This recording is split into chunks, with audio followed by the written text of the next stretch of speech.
Well, hi there, Grace Church family. It's another beautiful autumn day out here in Brightwater. As you can see over these vineyards here, look how these leaves are changing. They're starting to dry and fall off. And it must be interesting as you've watched these videos to see the foliage change as we've gone into this autumn time. I love this autumn time. I love how the leaves start to get crisp and dry like that, and then they begin to fall off the trees. I know that the tree ends up being barren and doesn't look as good, but it's all a sign of the kind of changes that God brings in our lives, and even the changes that we're going through right now. People are dealing with this in a different way. It's quite interesting as I'm talking to people within our church family and those who are just outside our church family.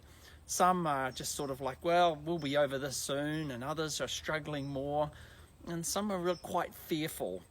And I just want to encourage you that when you are feeling fearful of what's going on, either with locally or the social distancing, or whether globally and economically, just to put your trust back in God. And remember that Psalm 46 that we went through early on when this whole thing sort of exploded. You know, there's wonderful words where it says, God is our refuge and strength, a helper who is always found in times of trouble.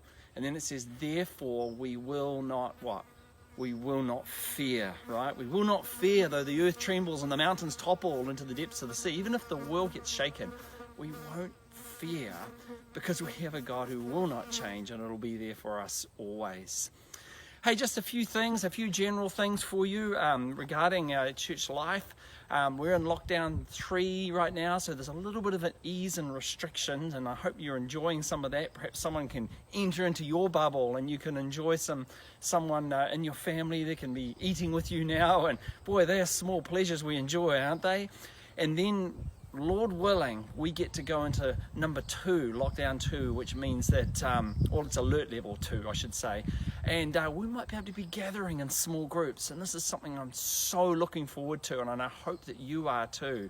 So what we'll be doing as a leadership team and the elders, we'll be coming up with a strategy so that there is a home everywhere in Richmond, and whether you're here in Brightwater or Wakefield, wherever you are, that there's some place that you can go, gather with some believers to hear God's word being taught, and you'll be able to pray together. And the service, rather than just watching on a TV, will actually be taking place there in that small group, and we'll be really looking forward to that.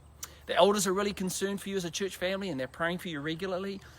I just encourage you, if you've got any needs at all, or you're just low, or you could do with some prayer, we would love to know so we know how to pray for you. I know that there are some who may be facing job layoffs or already going through that already.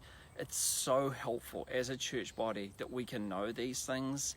It's nothing to be ashamed of that. I remember getting laid off at one point. We just had our 4th child and I lost my job, and that was a huge stress. And so we want to know that and share that burden with you and pray for you and meet any need that you have if we can. So please do let someone know what's going on in your life. We'd love to know. Hey, coming up this Sunday, we've got part 3 of God and Coronavirus, and we're going to be looking at now a different perspective of human suffering and pain and the whole issue of God, and that's the lens of the Gospels. We looked at the lens of history and seen pandemics in the past. Then we looked at the lens of culture and worldview and how the Christian worldview compares to that. The lens of the fall, to understand how suffering works with a world that's turned its back on God. This week's going to be different, and I'm looking forward to it because we're going to be opening the Gospels and looking at the life and ministry of Jesus and seeing how he interacted with people in distress, in pain, and in suffering. And I tell you, you're going to see as I unfold the scriptures to you, he does not ignore it. He's very much involved in it, and he feels deeply for people who suffer.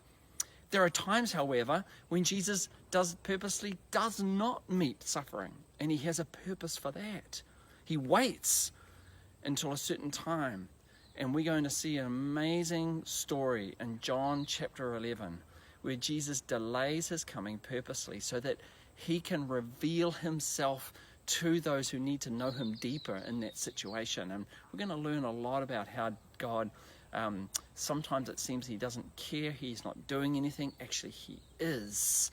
He's making us wait so that we can fully see him as he reveals himself to us. So look forward to seeing you Sunday.